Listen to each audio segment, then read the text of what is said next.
2015, an elite DFS Army Commando unit formed to bring high-level DFS strategy to the masses. Today, hated by DFS sharks and lineup sellers alike, they continue their quest to turn Joe into DFS pros.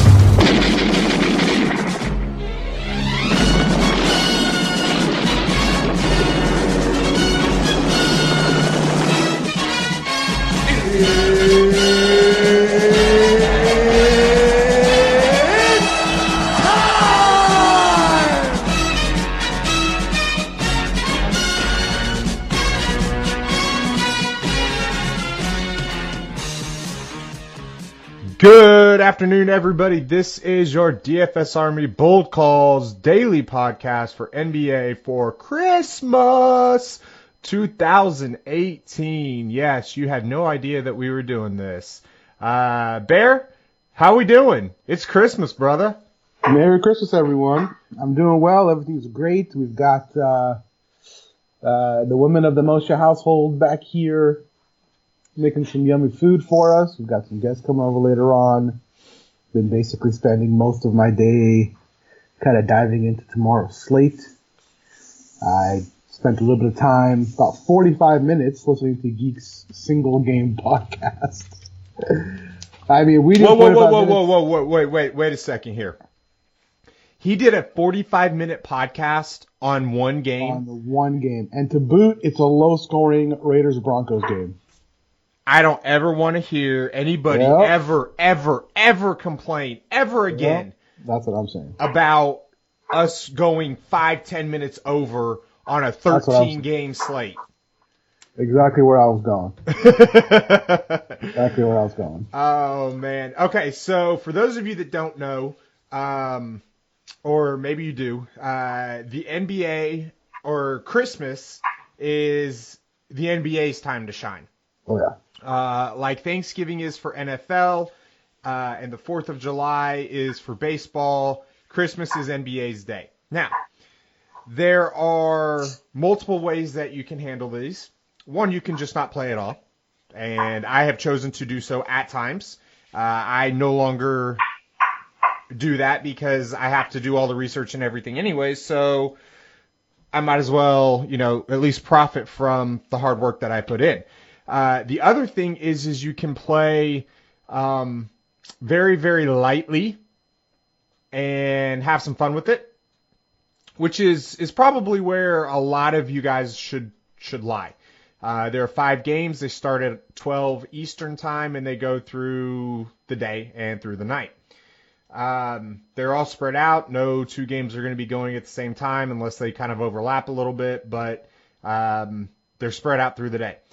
The last thing that you can do is you can split it up now between the main slate, the single game slates, the later slates, and then the later slates. There's a lot of different things that you can do. However, please understand that I do not advise cash. Even though it's a 5-game slate, I do not advise cash. The reason is there are question marks for the later games that we don't know about, and we'll go through those. There's just weird things that kind of happen sometimes on Christmas Day.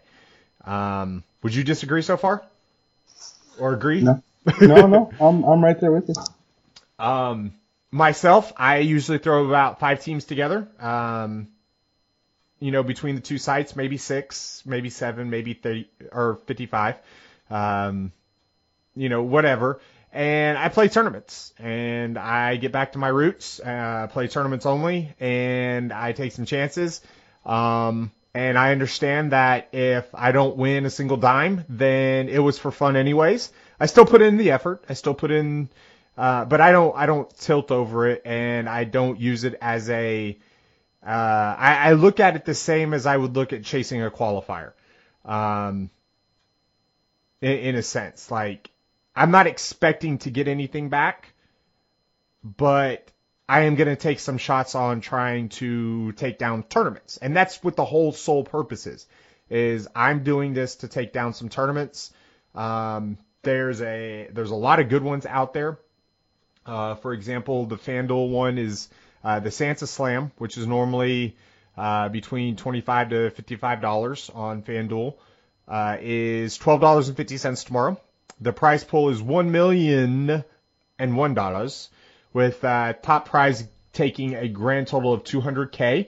Now, I don't like the payout structure in this one because second place gets a measly $25K. But with that said, I'm not going to complain at the opportunity of, turning $12.50 into $200,000. The $4 tournament also pays out, I think, is $10K to first on FanDuel. I'm looking. Yeah, it just takes so long to load today for some reason. Yeah, $10K to first up at the top. They've got a lot of different, contests that you can do. Yep. You don't have to chase the big Santa Slam. And in fact, I would say if you are queasy about taking a shot on a questionable JaVale McGee or a guy like Alex Sabrinas, or getting wacky with your roster construction to be able to try to beat 97,000 people, that you stay away from it. Yeah, it's probably best, because if you're going to win that thing, you really have to do something that after all the games are over and you look at who won, you're going to be like, he played that guy? Yeah. That's how it always works. Yep. Listen, guys, and I'm speaking for myself and Keith both, because we're both in the same boat, as well as Luz and all the other coaches here. We play in a lot of tournaments, and, some of us play in really high dollar tournaments, and most of our winning has been done by doing stuff that other people just don't have the balls to do. Let's just call it what it is. That's how you win those things. Don't play James Harden and Russell Westbrook. I'm not saying don't, but I'm saying those types of moves are the ones that tend to win. Like early on so far in our chat, forums, I'm already seeing, I want to play Giannis and I want to play Westbrook and I want to play Harden and I want to play Embiid. Well, guess what? Unless those guys go for 300 apiece, you're not going to win. You can't fit them all. So you've got to play wise and play guys who we'll discuss, some on the pod and some for our VIPs only. We'll discuss who those guys we think are. But I would not be trying to jam in all of the 11K studs you can fit in there. It's just not a good idea. You mean I can't jam in Russ and Harden and Giannis and then play a bunch of $3,500 guys and expect to win? Probably not. Okay. Well, damn. So, like I said, got 5 games. We'll talk about a lot of the plays that we like right after this podcast. I did promise a couple guys to put some lineups in my channel and that I would go over them. I will do a separate little comparison. Okay.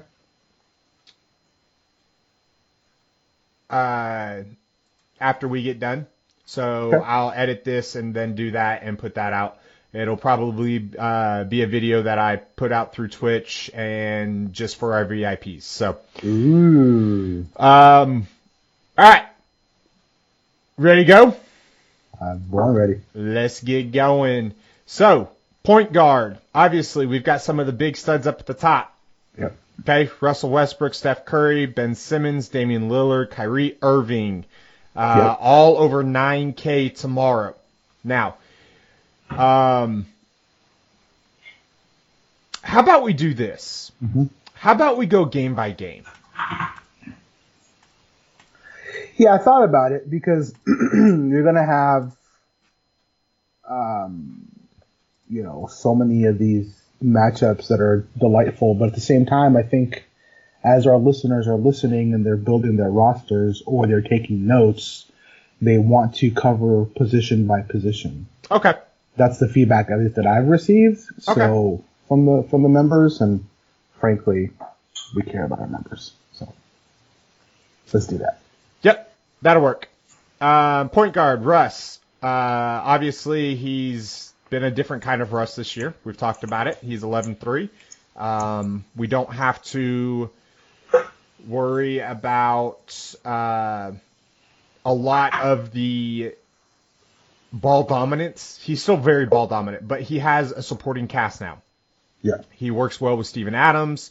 As we saw last night against, he's actually done this a couple times this year. Late in the game, he's trusted Alex Abrinas. Obviously, Paul George is there, Jeremy Grant, Dennis Schroeder. They're all part of this, and I don't want to say that he's going to be low owned. But I don't think he's going to be the highest owned guy over 11K tomorrow. Yeah, I think you'll probably see him in the 10% range, 10 to 15% range. Because a lot of people are going to look at, his last 5 or 6, and they're not going to see the 60-plus games that he normally does, and they're not going to play him. I mean, I think he did have one. But, yeah, I would agree. And frankly, I don't know if I'll be one of those 10%. Just because, the thing I like about it is that there's no Chris Paul there to somewhat lower the upside. I'm not going to stop him. Nobody is. He's matchup proof. So that's a good thing. But here's the thing about Russ is that he's still getting his triple doubles, but he's just not doing it with 45 points like he was last year. Yep. So it's like, 22, 10, and 12. Phenomenal. But at over 11K, you kind of need that 60 or more to be able to take one of these things down, because there's going to be some high scores tomorrow. Yeah. I will have a Russ lineup. Just because I kind of. Oh, we know. I kind of have to. I'm contractually obligated. We know. It's more of. I think I'm probably. I love too much at the position. Yeah, there's a lot to spend 11K in a vast amount of my lineups.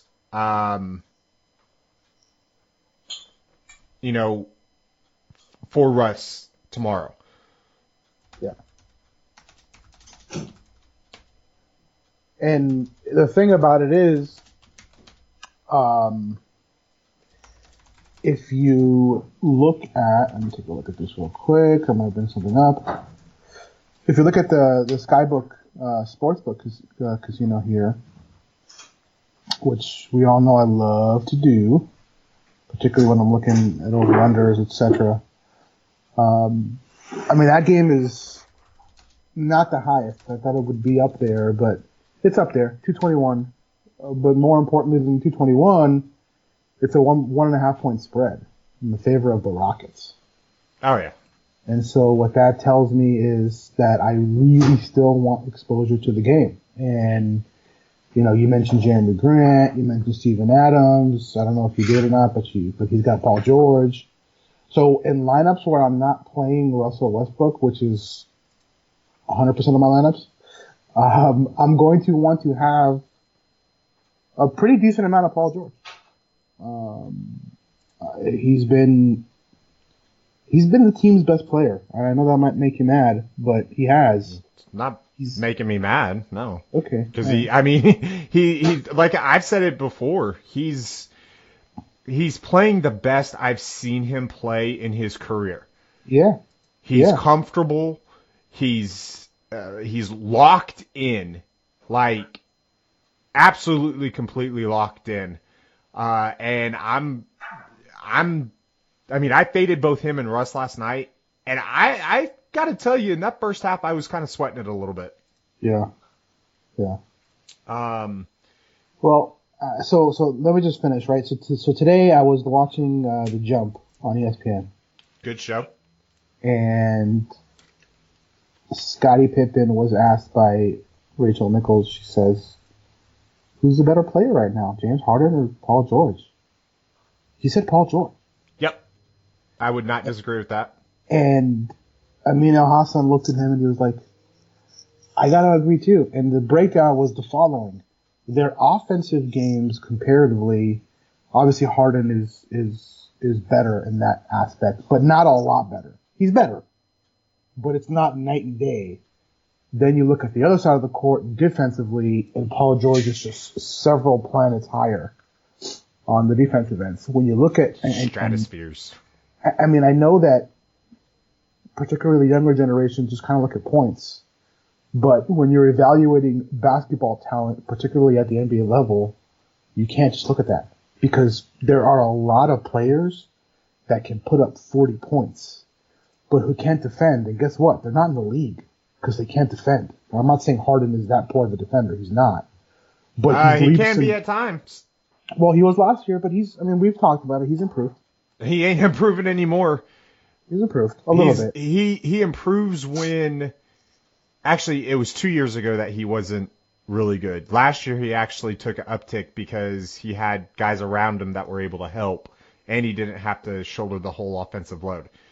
I've kind of noticed that when Harden has to, or feels like he has to do everything, he doesn't even care on defense.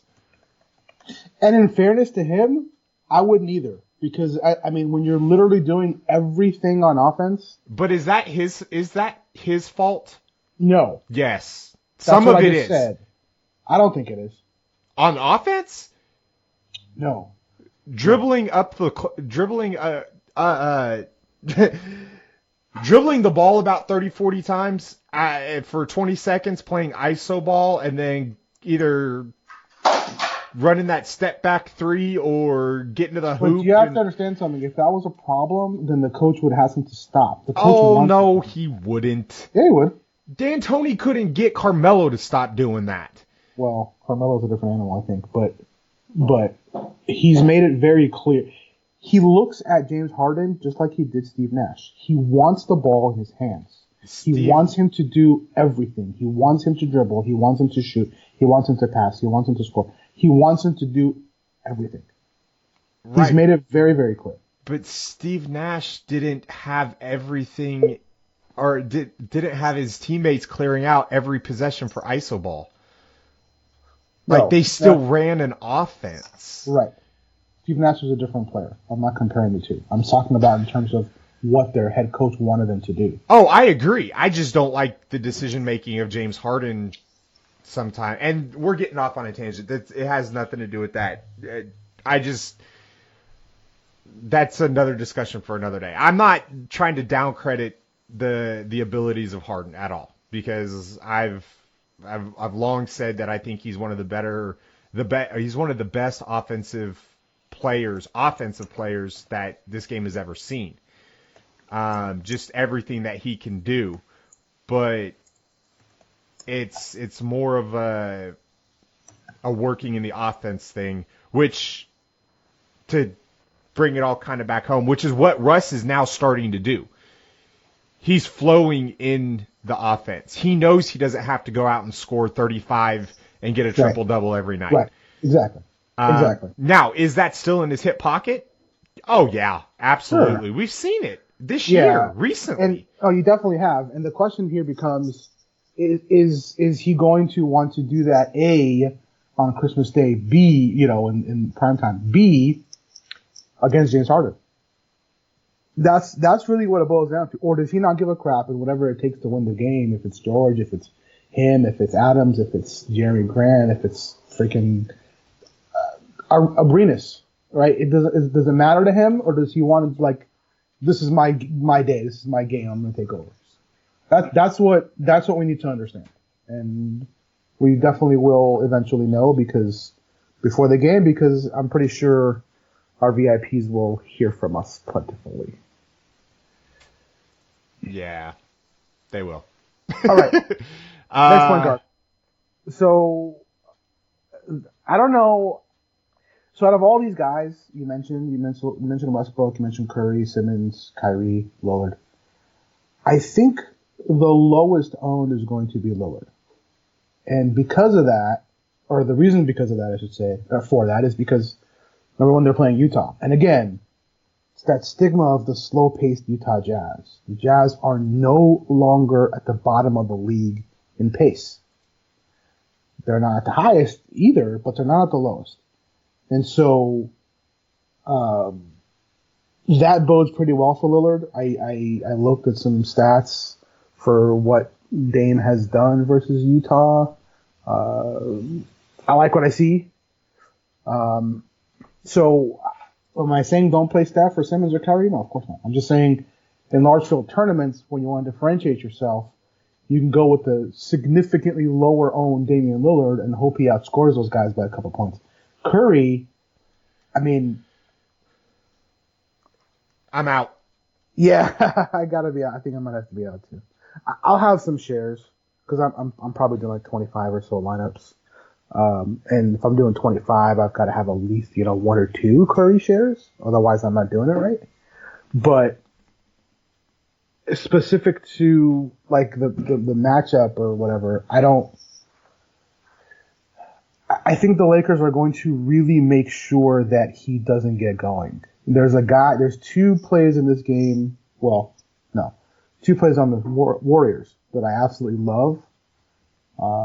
That I will get my exposure through, and it might not be Steph.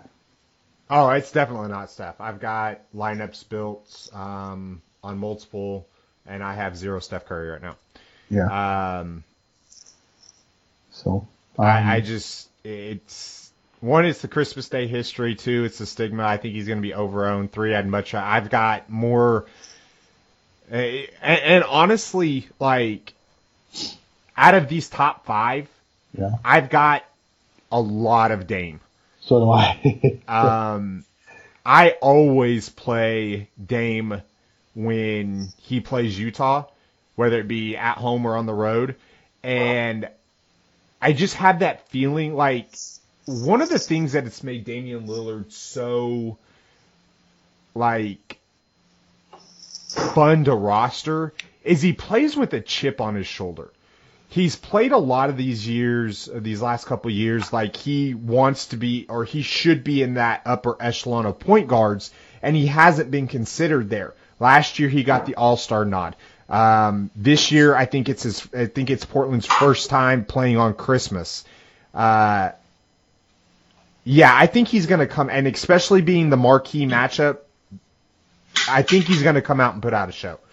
So I want a lot of Damian Lillard tomorrow. There are narratives that go into this, and we'll talk about another one here in a couple of positions later.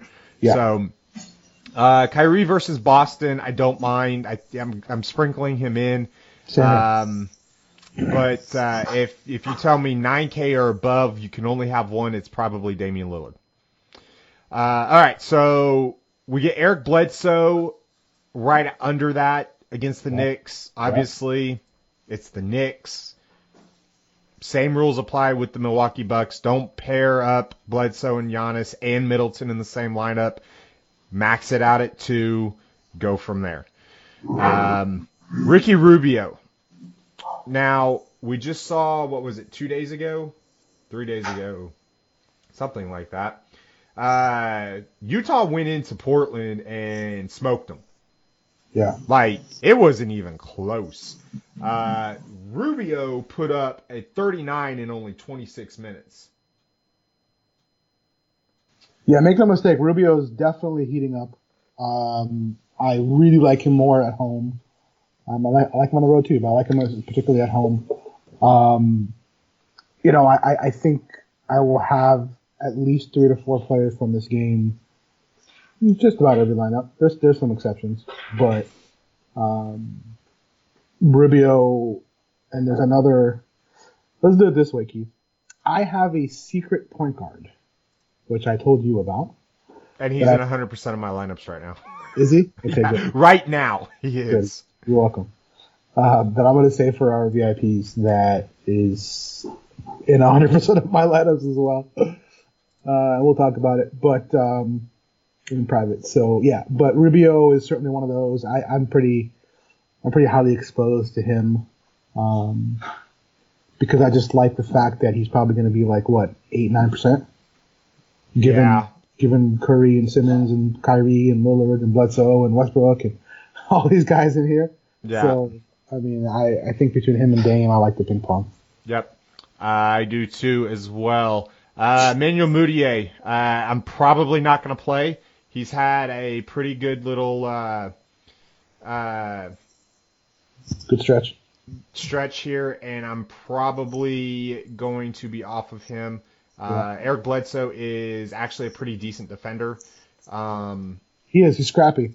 Very scrappy. But, when your low mark is 21 over the last 6 games, the minutes are there. If we were suggesting playing cash and stuff, he would be probably one of your cash game point guards. But it's going to need, I don't think tomorrow's a Emmanuel Mudiay day. At least that's my opinion. So we've got, a very, very short amount of point guards here that we're really looking at. I just, if I'm going, it's the 6,400 if I'm going around that range, I'm probably just going to find the extra 300 and go to Ricky Rubio. Yeah, makes sense. So, all right, let's move on to shooting guards here. James Harden. I don't mind it. Obviously, he's going to have the ball in his hands. He's 12-4. He can obviously put up a 75. Just understand if you are playing him, you're going to be eating chalk. It's going to be at least 35%. Yeah. At least. You got to think about roster construction depending on the site that you're on. And I think I currently have one lineup with James Harden, and it's ping-ponged with Russell Westbrook and I think Steven Adams, actually. It's no, actually it's not. It's backloaded more, but it's got it's got Russ and Harden, and then it's got some backloaded guys, but he's the only. I've only got, it looks like 2 lineups with him in.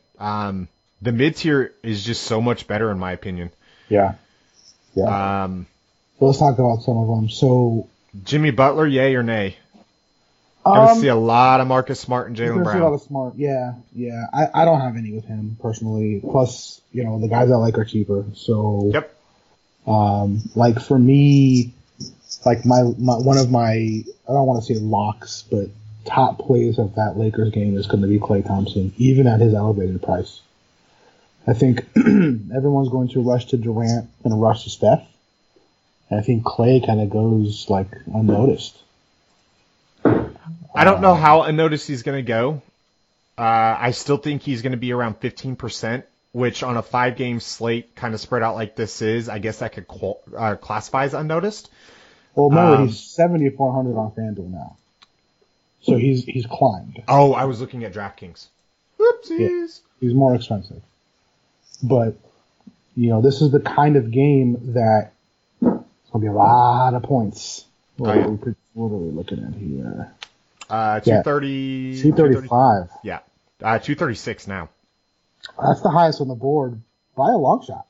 By a long shot. 8 points. That's a lot. I mean, that's a lot. So, they're going to have to score somewhere. And, I think Durant and Steph, like I said, and the other guy that you and I both like, is going to be such a big, kind of site, if you will, for people to go and flock to, that I think he'll go overlooked. Yep, especially with Chris Middleton and Donovan Mitchell right there in that same tier, same range. Exactly. I think he is going to be a little bit overlooked. Let's talk about Tim Hardaway Jr. Shooting guards against Milwaukee. It's been a thing now for a while. It's one of the better matchups on the board at the position.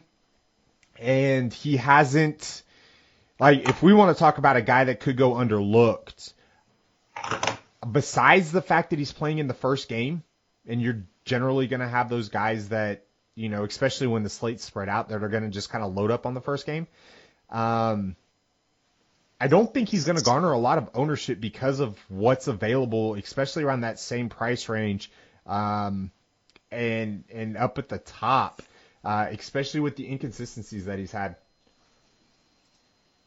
I mean, he has he's got a 40 and a 30, but he's also got games of 17, 13. Yeah. His minutes have if kind of you been fluctuating up and down. if you think about it, I've been hearing a lot around the industry that the Knicks might surprise them. You know, Knicks have been playing well at home. The Knicks have, have been playing better, et cetera, et cetera. If they're going to do that, this guy's going to have to be a part of that. He's only $6,600 on FanDuel. I want to touch a little bit on the shooting guard versus Milwaukee thing. So most of the season, their starter at that position has been Malcolm Brogdon. And Malcolm Brogdon has been giving up a lot of points at that position. As soon as he had a little bit of an injury, and then they kind of rested him a little bit, and they brought in Tony Snell, that was shut down really quick. Snell is an elite defender. He doesn't do much else very well, very elite. But defensively, he's elite. Like, he's going to shut you down. He's a poor man's Andre Robertson. But, well, okay. Maybe. On the defensive end. Maybe. And I don't want to say, when I say poor man's, I mean like, I think he's just as good. I mean, obviously Roberson is one of the top defenders in the league on the perimeter, but their games are pretty similar. Very similar. They're very similar. I think Tony Snell might be better at actually shooting the three, but their defensive games they're long defenders that can disrupt the cut and can contest a lot of those outside jumpers as well. So yeah, no, Snell can hit the three. That's the major difference. But anyways, the point here is when Brogdon comes on the court and Snell goes back to the bench, that's when the position is where you want to attack, which I believe, I know that Brogdon's not probable. He's probably going to get around 28, 30 minutes. So he's not going to be seeing as much Snell on the defensive end. And I think Hardaway's going to have a really good time. Yep. Now, the thing that we don't want to see is him going 1 for 6 from beyond the arc again. We don't, but when you're talking about shooting guards that are scoring dependent, that's what you have to live with.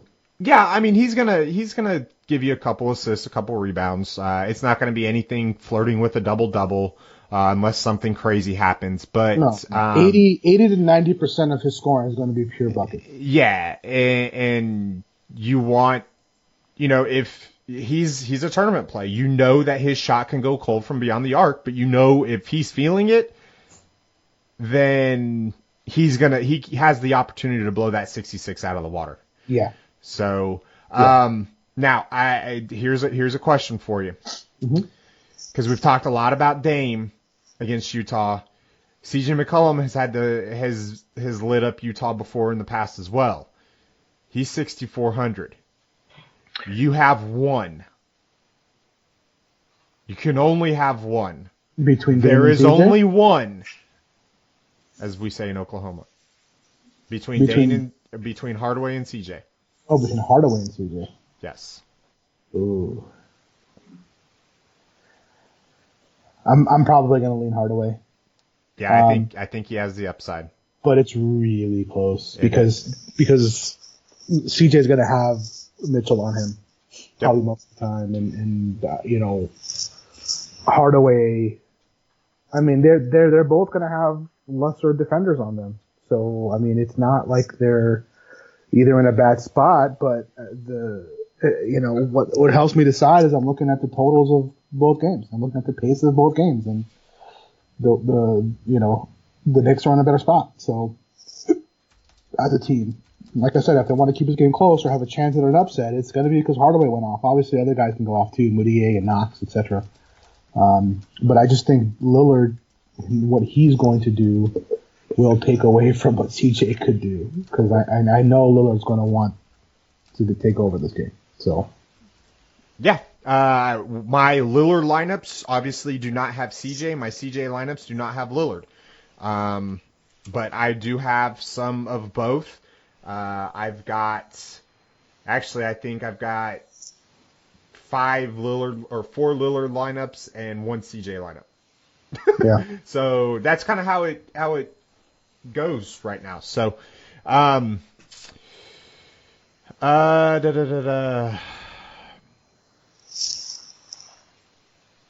Gordon, 6K. He's going to play 35 minutes. I don't mind it if you can't get up to CJ or Tim Hardaway Jr. I don't mind it at all, actually. I actually think I like it.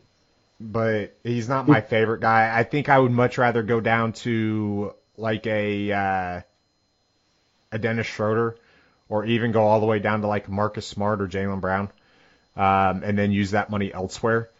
I'm just not finding a lot. I understand it. I know we play Gordon without, but the addition of Austin Rivers kind of scares me a little bit on this one.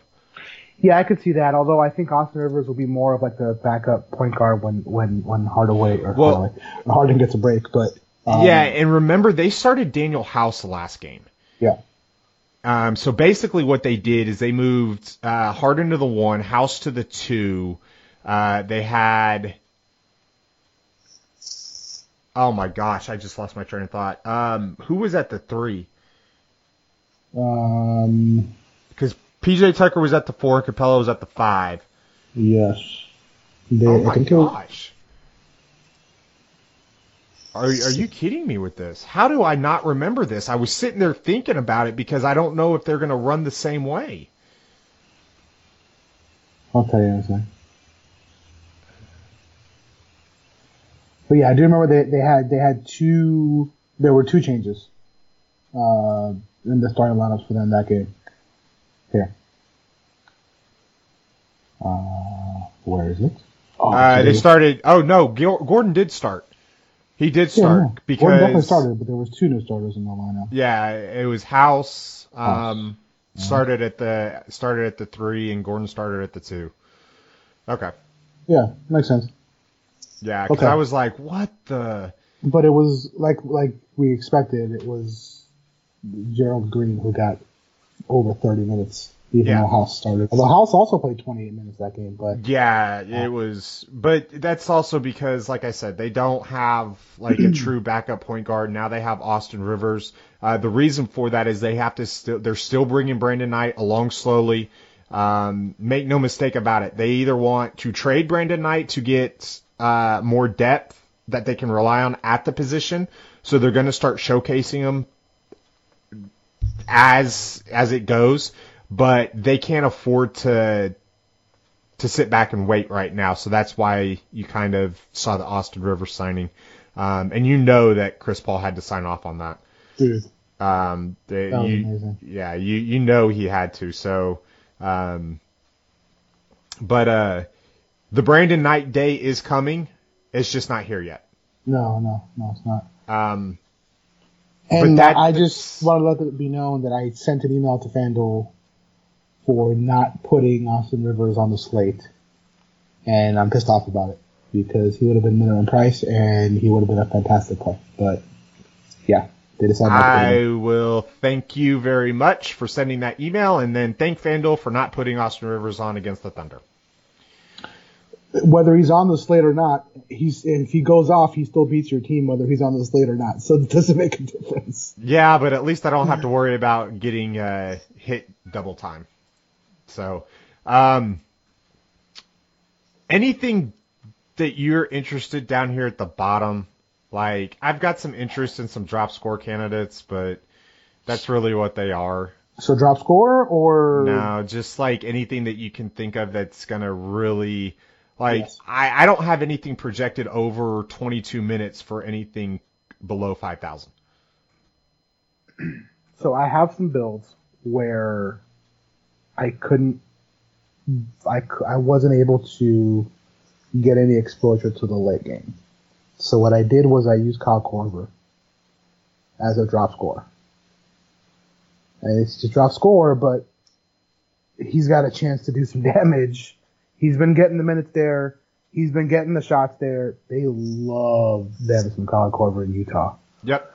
And so I think that's, one of those kind of drop plays. And then another play that I'm considering as a drop score here is I've got to see if Ferguson plays. You're stealing it from me. Go ahead. No, go ahead. Take it. I think this is it's how gonna be- much like we have not. Just so everybody knows, we have not talked about this guy at all, No. and we talk all the time. This guy that we're about to talk about has not come up once. Nope. Except for now. Yep. But Alex Abrinas is a guy that can knock down the three ball, and the Rockets shoot that three ball in bulk. They're basically the Costco of 3-point shooters. So they're going to need to shoot. I mean, they just are. And, Jeremy Grant can knock down a three ball, but that's not really his thing. Obviously, Adams doesn't do that.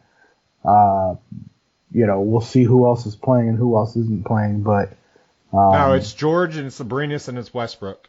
That's about it. Unless Patty Pat gets hot. But even Westbrook is not really shooting at a good clip. Oh, so good. So he's not shooting at an even decent clip. Yeah, I know. So and they're going to need those. And so really the only real good 3-point shooter that gets minutes is Paul George, and they're going to need Abrinas to shoot some of these threes. So we'll have to see if Ferguson's out, then it's almost kind of like, okay, he's my immediate top scorer.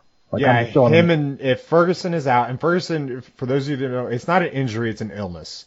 So the illness thing seems to have made its way to the Thunder, and I blame the West Coast swing on that. You guys out there don't know how to keep your illnesses to yourself. Okay. But if Ferguson's out, man, Abrinas, look, you saw it last night. Russell Westbrook trusts he in order for the Thunder to get where they want to go. It can't be Russ and Paul George and Steven Adams and Jeremy Grant, and it's got one of these three guards, whether it be Hamidou Diallo, Terrence Ferguson, Alex Abrinas, have to step up, and we've got to get better shooting out of Patrick Patterson. Yeah, you do. Yeah, you do. That's why I have a little bit of interest in Schroeder as well, because if Abrinas doesn't get hot early, then you could start to see Schroeder start taking some of these threes. I've got a lot of interest in the secondary ancillary pieces for the Thunder outside of Russ and Paul George. So that was just kind of funny that you and me were both talking about it or thinking about it and didn't even talk about it. Yeah. All right, let's move on to small forwards here because there's a lot to love, and there is a lot to love. Top to bottom. I was going to ask you, do you know what the record is? Do you know who holds the record for most dunks in a season is? For most dunks all time? In a season, in one season. Is it Shaquille O'Neal? No, it's Dwight Howard with 230. Okay. Or 280. Do you know how many dunks Giannis Antetokounmpo has? Yeah, I think it's over 200. 180, something like that. He's averaging like 4.8 dunks a game. So, on the topic of Giannis and small forwards, he is pretty much leading my builds in terms of who I want to pay up for over 11K. I would agree with that. I have a lot of builds that are both Giannis and Paul George. There's some other lower priced guys that I like, but see, I haven't found any Giannis's and Paul George's because that means I can't play Damian Lillard. Yeah, because I don't like the lineup with that. But Rubio and the other guy that we're not going to tell the public that we love so much that we'll tell our VIPs can get you there. Well, it can, but then you're left with crap everywhere else too. No, not necessarily. Not necessarily. I don't currently with the builds that I've made. I don't currently like a Giannis and George. We'll share some ideas back and forth. All right, we'll go through there. Giannis against the Knicks, Madison Square Garden. Let's just put it this way: if you're building multiple lineups, okay, I would rather you go in overweight on Giannis, severely, and fade LeBron. And we'll talk about LeBron here in a sec. Yep. Because of the fact that, one, of the reason we'll talk about it, and two, because I think that Giannis, with it being the first game of the day in Madison Square Garden. I think he comes to show out. I can see a triple-double. I can see 32 points. I can see a couple posters being made. I can see him taking the cheerleaders out to dinner. Bringing some kids the Christmas presents. Giannis Santa Claus is coming to town. That was a horrible pun, by the way. That was pretty bad. So, anyways, LeBron. He plays on Christmas every single year. He does. Okay.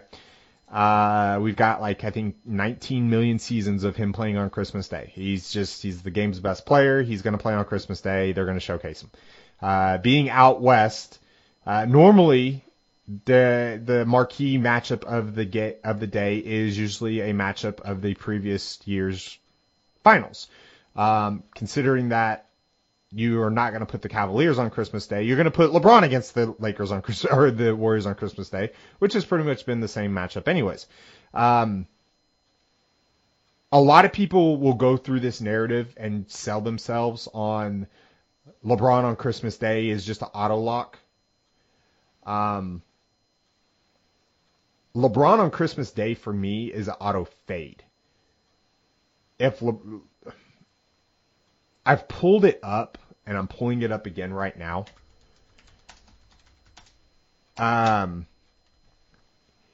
He has games of 29, which was last year, 32, 43, 42, 46, 42, 46. He has 2 games over 60, 3 games over 50 in 13 years. This will be his 13th year playing on Christmas Day. I'll take that. I'll play the odds. I'll take my chances because I think a lot of people are going to flock to him, and I think he's going to be overowned. Now, the one thing I'm afraid of is the fact that he is now with the Lakers. And we saw the first year when he was with the Heat, that was in 2010. He was ready. Was against the Lakers in LA, and he went completely bananas. I was at the game. I know. I hate you. Yeah. So, that's the one thing that scares me, but I'm going to take because it's not in LA, it's in Golden State, I'm going to take my shot. Yeah, I don't think I can complete fade. Because he does. I mean, I was watching the interview last night after the loss to the Grizzlies, and he was just like, we can't measure ourselves with them. Like, we're just not ready. And he's right, we're not. But that doesn't mean that he's not going to come out and want to run them over. He will. I mean, it's going to be a really entertaining game. I think I saw a lot of people, a lot of large network NBA analysts, Fox and ESPN, are saying that the Lakers might pull off this upset. I mean, I'm seeing a lot of that stuff. So, yeah, I mean, look, the Warriors are kind of moving along. I get that. And I see that. And I'm not saying it's not out of the realm of possibilities, but I also know that a lot of these talking heads just like to say stuff. Yeah, they like to stir it up a little bit. Sure. It makes me wonder if they watch the same basketball. Now, the wild card here is what Golden State comes out to play. Yes and no. I think the real wild card here is which Brandon Ingram comes to play. Is he back or not? Is he ready to contribute again? Is he ready to become a defensive problem for the Warriors? I think that's defensive problem on who? For the Warriors. No, on who? Well, he's probably going to have Klay Thompson on him. No, who is he going to defend? No. Oh, you're talking the other way. Gotcha. Yeah. Create a problem for the Warriors. Yeah. For the Warriors' defensive schemes. Yeah. That's not what's happening now. Open up for the other guys, because if Kuzma's going to see Draymond, well, that's going to be a problem for Kuzma. And LeBron's going to probably see Durant. I mean, on both sides of the court, it kind of limits them. We already know what Lonzo can do on defense. We already know what Steph can do on defense. The thing that's missing there is potentially Zubac, which we'll talk about, or Klay Thompson, or Brandon Ingram. Those are the three guys that are kind of like, well, okay, there's no negative matchup there, right? So I think look, I know that we were talking about the top small forwards here, but I think Ingram's going to go probably as low owned as any guy at 6K on this entire slate. I think Joe Ingles is going to be lower. Oh, he's not going to be lower because I have him like 60% already. So. Well, that's because we're smart. But, I mean, no, I think Ingles is higher than Ingram even.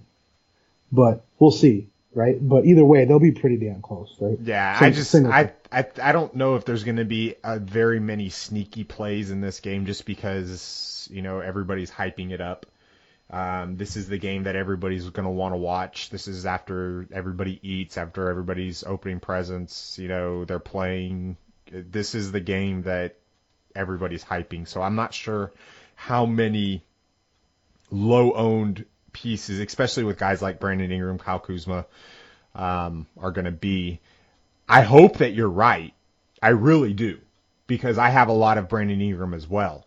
In fact, I think I have more Brandon Ingram right now than I have Paul George or Kevin Durant.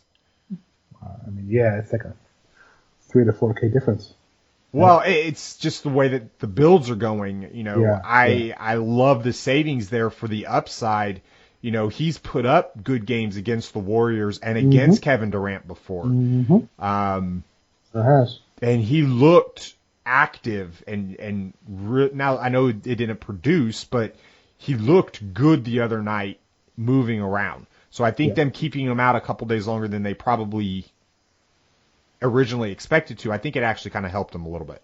Yeah, I can see that. Okay, so we know that Joe Ingles is on both of our radars. I've got a little bit of interest in Jay Crowder against Portland. Obviously, we kind of called it the other night. He kind of had a good game the other night, so I like going right back to it. Or actually, no, he didn't, but that was because of blowout. I do have the interest there in Jay Crowder. Obviously, Joe Ingles there as well. Probably not going to touch a lot of Wilson Chandler unless something changes. Drop score candidate on Fanduel is Gerald Green, and I actually don't mind playing him on DK either. Where's he at DK? He's 3,900 on DK, so I don't mind it there either. Nope. Probably not going to have a lot on DK, but don't mind it. Nope. So, all right, let's talk about power forwards because there's not a lot to talk about here. There's a little bit, and then there's a lot of crapshoot. Draymond Green, obviously. Kyle Kuzma, obviously. Both in play, I think. More Draymond than Kuz. Yeah. I'm finding it really, really hard to play Kuzma over Jason Tatum. Yeah. But I see the reasonings behind it. Sure. I really like Marcus Morris tomorrow. Really? I don't know why, but going back home, because they're from Philly. Yeah, I know. Yeah. Now, or going against Philly, I kind of like that. But I'm finding myself on a lot of Jonas Jerebko, Al-Farouq Aminu, DJ Wilson. I'm finding myself, besides Draymond, Jason Tatum, I'm finding myself down there a lot. Yeah, I don't mind. I like Tatum a lot too. So I'm with you there. I think a lot of people run and flock to Kyrie. Again, I get why. but Tatum probably has the better matchup. Oh, no doubt. 100%. So, I mean, kind of tough to pass on that. Yeah, especially if they move him around.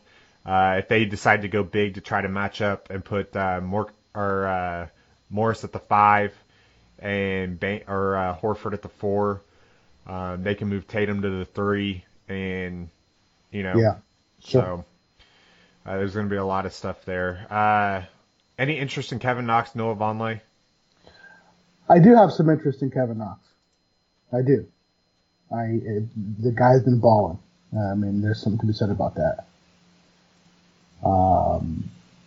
And so, I think, again, it can't all be Tim Hardaway Jr. They're going to have to score, and the kid, he played the entire half one game. Oh my God, dude! I kept looking. I'm like, the dude's literally sat for like 45 seconds. Yeah, it was unbelievable. So, all right, let's move on to centers here because there's some guys I like, some guys I know you like that I don't like. Okay. Joel Embiid. By the way, Ferguson is not listed on the injury report, so there goes Alex Abrinas. Keep an eye. Yeah. But anyways, Joel Embiid. So here's the thing about Joel Embiid. One-on-one, he's probably the most unguardable guy on the block in the game, right? You've got a lot of other guys that are pretty unstoppable, but I mean, you just can't stop the guy. And what I've seen so far is a lot of frustration from him that he's kind of become the forgotten man on offense. I went back and I looked at the last, 5 or 6 games, not the entire game, but I watched kind of the way Philly runs their offense. Before Butler got there, it all ran through Embiid down low, right? Or high post, low post, whatever, through Embiid. Since Butler got there, Joel Embiid is the most expensive and talented, stand behind the arc, wait to get a pass out of the pick and roll game between Butler and Simmons in the game. That's what they've kind of relegated him to. Which is, I mean, he's still a monster on defense. He still gives you everything you could ask for on that side of the court. But he doesn't get the usage. He doesn't get the ball flowing through him like he was before Butler got there. They're still trying to integrate Jimmy Butler into that offense. Yeah, and I think they're overemphasizing it. Yes. And it's coming at the risk of Embiid. He's got to, now create his own shots. He's got to bang down low, get his rebounds and putbacks and stuff like that. Right. And he's turning into Brook Lopez, an expensive Brook Lopez. Exactly. And a significantly more talented Brook Lopez. Oh yeah. So it's kind of a waste. But again, on the same token, I look at that lethal pick and roll between Simmons and Butler, and I'm like, wow, that is really, really hard to defend. Both are very willing passers. Simmons is a brilliant passer. Now, if Simmons could actually shoot, then it would be not unfair, that pick and roll. But that's kind of the only place where they're going under to kind of, invite him to shoot, and he's just making the pass or driving. So, anyways, back to Embiid. I'm out. Yeah, me too. Clint Capella, I've got to do a little bit more looking into. He does decent against Steven Adams. Yeah, it's decent, not good. Decent. I looked last night. Yeah, if he's 85, it's one thing. 92. Yeah, it's a little bit tough for me. I do like Steven Adams though. He's usually typically had some success against the Rockets. Let's talk about Enes Kanter. Yeah. I'm out. I don't know that I am. I know that the theory behind it, which is, Brooks going to bring him out of the paint and he's going to have to, work harder on the perimeter, which he's really bad at.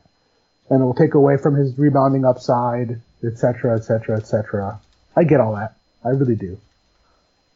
But I still think Kanter is a big part of this game. I think on the offensive side of the ball, he's going to get his touches.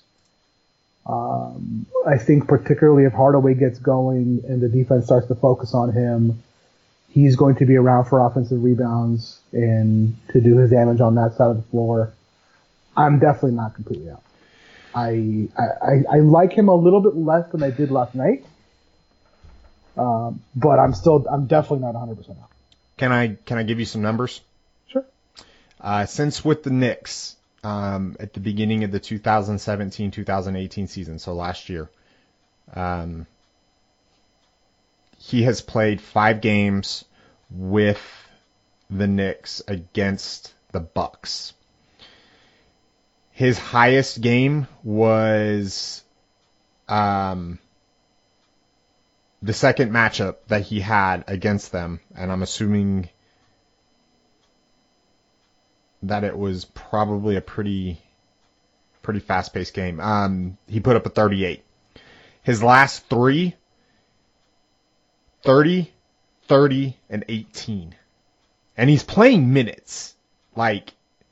But where it is where the rebounding totals were there at the beginning of the, in other matchups, they're not there anymore.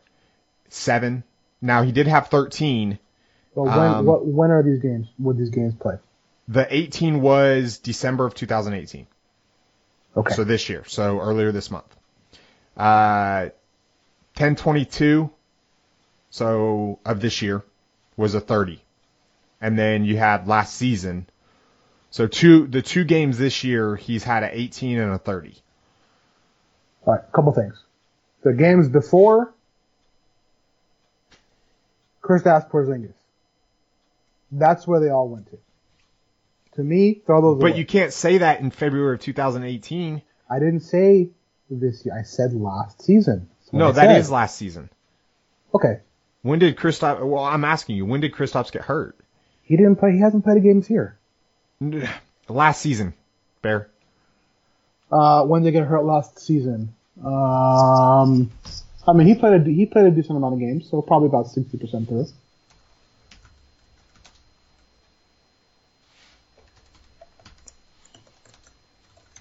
As we both look here.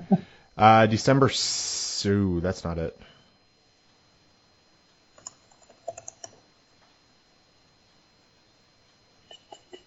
February 6th, 2018. February. So that game... The All-Star break. Was against Milwaukee.